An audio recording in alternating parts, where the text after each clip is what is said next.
It's the moment you've all been waiting for. What do I recommend for a home Cisco lab?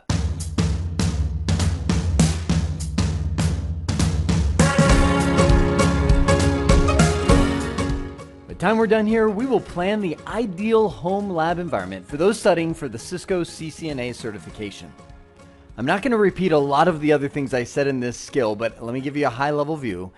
No, you don't have to have a physical lab environment to learn Cisco, but yes, it will help a ton. My goal is to try and keep the budget costs low because I realize what it's like to buy a whole bunch of expensive equipment when you're already paying for training and everything else that's going on. So I'm going to give you multiple options, and then I'm going to show you what I used when I built the CCNA lab that I'm using to create the CCNA series at CBT Nuggets, right? So let's start off with the routers. I've broken them down into ultra cheap, mostly cheap, and then my favorite. Now, one of the things that happened last time I created Cisco training and talked about building a home lab environment that I didn't realize is there's so many thousands of people that take CBT Nuggets training around the world that when I recommend models of devices to buy, the demand, it's a supply and demand. There could be a whole capitalism study just based on this one thing. Supply and demand, all of a sudden, a lot of people started going after these and the prices of the things that I recommend went up. So what I'm going to try and do is give you a general feel of what you should pay for these devices. And if you're like, whoa, that's way higher, then that's why. So see if you can find another model. Like I said, there's so many different models out there. Go to the forums, go to threads. There's people that talk about this. They'll be like, hey, I'm taking Jeremy's CCNA. And they'll actually say what other and so Google around to find some of the other ones. But here's where I'm at right now. In the ultra cheap world, you've got the 1700 series of Cisco devices. The reason that I like these is because they're extraordinarily quiet, meaning the fan you can't hear at all, which again, and I've mentioned this multiple times in this skill, is very nice when you're in a lab environment. You don't want to hear that constant whir. Also, the Cisco 2611, it is a 2600 series router with 2 Ethernet ports, 10 megabits per second. Yeah, really slow by today's standards, but great for a lab environment. One of the things that I'll warn you about when you buy these things used is your shipping and handling will probably be more than the cost of the device itself. And people that do free shipping will actually inflate that. I would say you could probably pick one of these up if I was bargain shopping, somewhere between $5 and $20 for the device itself, and then whatever shipping you can haggle or finagle between whoever you're buying it. Mostly cheap. These are actually, if I were to say, get these would be the ones I would get. Meaning, these are the ones that have a lot of features. These are the ones that have the capacity and the speed to support a lot of the networks of today. So you could use them in a production environment in your home, kind of, I say production, but in your home to actually route your internet connection and still get decent speed out of it, right? So Cisco 2621, same thing as the 2611, but increases the speed to 100 megabits per second. The 2801, depending on which version of it that you buy, they've released multiple versions over the years, takes that, these are the 2 Ethernet ports, takes that to 1,000 megabits per second or gigabit connection speed, right? This router served me well. I still have one to this day sitting in my rack of equipment that I use for my house. Tons of features, tons of capability. But my favorite that I love because you get the benefit of the quiet fan noise, super ultra quiet, like barely can hear it at all, plus gigabit Ethernet, plus enough room for expansion that you can put serial ports and other interfaces in there without having the need for a whole bunch of other modules that you add in. Cisco 1921. Oh, by the way, these should probably run you, I'd say $40 to $80 for, as you're getting into the 2801. This guy, actually, I found the one that I'm using right now over in the pod of equipment. That's this guy right here for, I want to say $30. $30. It's really, honestly not bad. So $30 plus shipping and handling. I think I ended up paying $45 to get one of these in the rack. Super great router. Now let's talk about the switches. The cheap ones are the Cisco Catalyst 2950 and 3550. Again, remembering this is a layer 2 switch. This is a layer 3 switch. This one can do routing. This is an example of a 3550. Again, I've used those for years. It's served me well. You probably can pick this or this up for, I would say, $20 for a switch. There's different flavors of this that actually support power over Ethernet. I should be aware. Power over Ethernet is an industry standard, meaning all kinds of devices of the world use it. That little webcam that I have sitting over on the desk by that phone over there. Oh, the phone uses power over Ethernet. Industry standard. Cisco got there before the rest of the world and created their own. So when you buy these, look out for power over Ethernet that is called inline power. It's often called Cisco inline power. That will not power today's devices. It'll only power typically Cisco proprietary devices that use that power. So if you buy that, you're like, oh, I can power things. You won't be able to power things.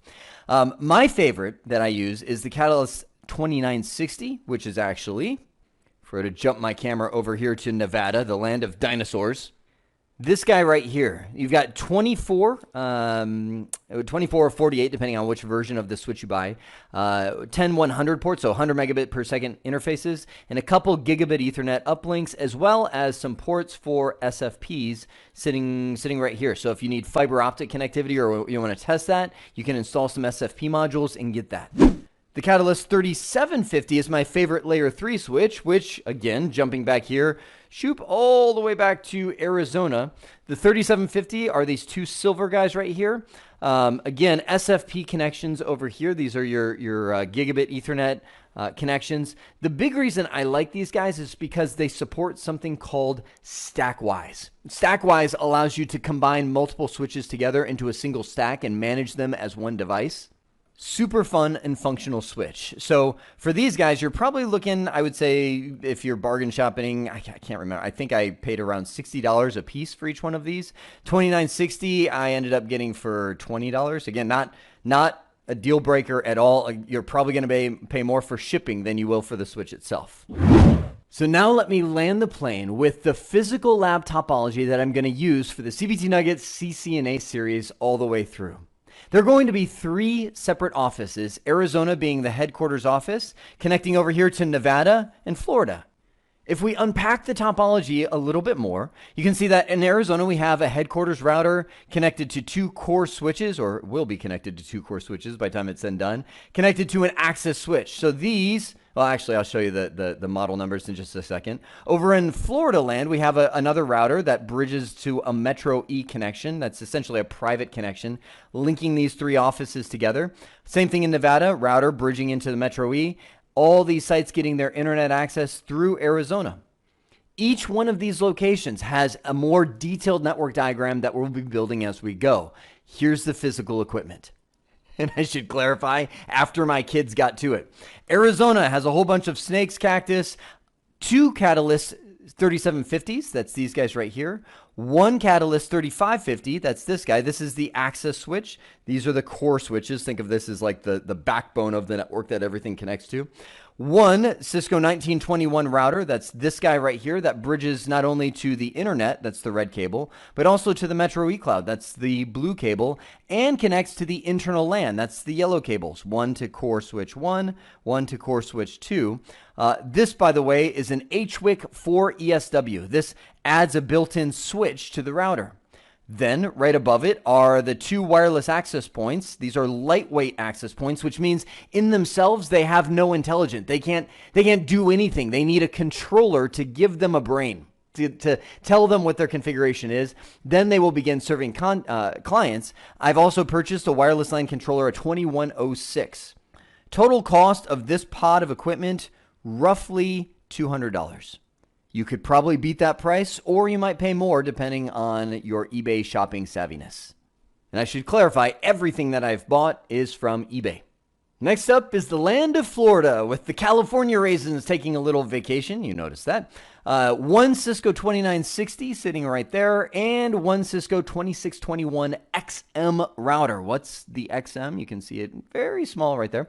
The XM it's essentially enhanced. It gives it more processor capacity, more memory capacity. And what that translates to is it allows you to run iOS versions that support a lot of the advanced features like IP version 6, OSPF, a lot of the advanced features that one of the 2611 may not be able to support. But that being said, don't let that stop you from buying a 2611 if that's all you can afford, because you can do 99% of the stuff. Really, the XM just kind of makes it run faster. And our last stop is Nevada, which has one Cisco 2960 series switch. You can see there the SFP ports and gigabit Ethernet ports down here. These, by the way, are known as shared interfaces. Meaning, if you use the copper, the Ethernet connections right here, you won't be able to use the SFP, the fiber connection above, or if you use the fiber connection, you won't be able to use the copper connection. I've got another Cisco 2621 router, one connection going to the Metro E, one connection right up there to the internal LAN. I've got 14 dinosaurs, which I posted this on Twitter, and you wouldn't believe how fast people responded. They're like, there's only 13 dinosaurs there. True, 13 that you can see. There's going to be a dinosaur that jumps out from behind that sign later on and actually causes a network outage. I'm going to title the slide something like, is your network dinosaur proof?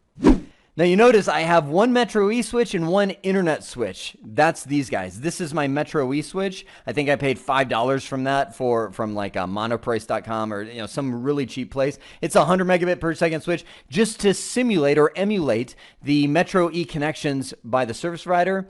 This is actually, I love this switch. This is a Cisco SG300. So there's a lot of vendors that have come out with equipment that is really price competitive, namely Hewlett-Packard, HP.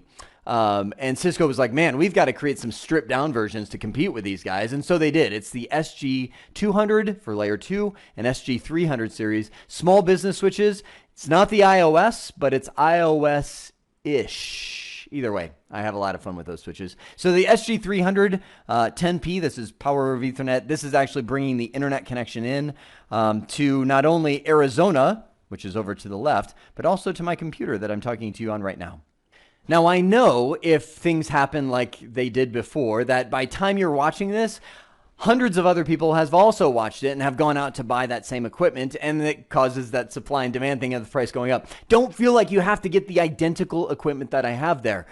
Mix it up. Use some of the other routers I showed you in some of the other videos to supplement or find some lower price stuff. Or if you can find great deals on exactly that gear, then you should do it. I bet you, because I saw this happen before, people will start putting together CBT Nuggets equipment packs where you might just go to eBay and, they'll probably be pirating our stuff as well. But you go to eBay and type in CBT Nuggets, and they'll probably put together lab topologies that you can buy pre-made that may save you some money with people bundling together the equipment. So either way, we have now seen what I would consider the ideal home lab environment for those studying for a Cisco CCNA certification. And the great news is you can actually use the stuff that I showed you there to run a home network in totality. So when you're done with your CCNA, you can take that right over to your home environment, set up all kinds of cool stuff. All that being said, I hope this has been informative for you. I'd like to thank you for viewing.